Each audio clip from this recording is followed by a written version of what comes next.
Монгол Улсын хүний эрхийн үндэсний комисс үзүүлж байна. Монгол Улсын хүний эрхийн үндэсний комисс 2020 оны 11 сарын 23-ны байдлаар иргэд аж ахуйн нэгж байгууллагаас нийт 625 гомдол хүлээн авсан байна.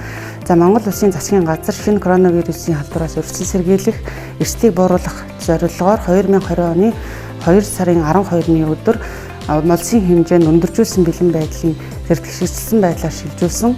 Мөн 2020 оны 11 сарын 11-ний өдөр бүх нийтийн бэлэн байдал зарсантай холбоотойгоор хүний эрхийн үндэсний комисс COVID-19-тэй холбоотой нийт 51 гомдол бүртгэгдсэн байгаа. За хүний эрхийн үндэсний комиссийн 70222 утас дугаарын утсад 24 цагаар ажиллаж байгаа. Энэ дугаарын утсаар иргэд мөн одоо COVID-19-тэй холбоотой гомдол мэдээллийг гаргаж хувь зүйн зөвлөгөөг авч байна. Гомдол мэдээлэл хувь зүйн зөвлөгөөний утгын хувьд бол тусгаарлах байрны хүрэлцээ, муу хүртээмж байхгүй, ариун цэвэр, хоол хүнсний хангалт, амт чанар муу гэх асуудлаар мөн тусгаарлалтын 21 хоногийн хугацаа дууссан боловч гаргахгүй байгаа болон тусгаарлалтанд байх хугацаанд гийн тусгаарлалтанд байх хүсэлт гаргаж байгаа бас иргэд байна. Мөн гадаадын иргэд одоо их орондоо ирэх хүсэлтийг бас удаадраа ирүүлж байгаа. Энтэй холбоотой асуудлыг уламжлахыг хүссэн байна.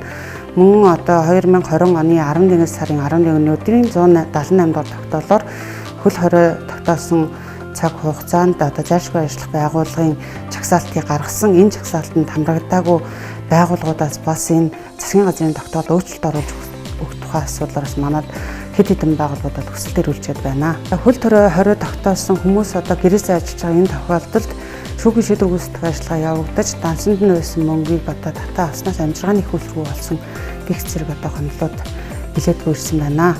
Ковидтай холбоотой иргэдээс ирүүлсэн гомдол мэдээллийн мөрөөр хүний эрхийн үндэсний комиссийн гишүүд 2020 оны 11 сарын 20-23-ны өдрүүдэд хангуул, Баянзүг, Чингэлэд дүүргүүдийн холбогдох хороодуудад одоо хян шалгалт хийж газар дээр нөхцөл байдалтай танилцлаа.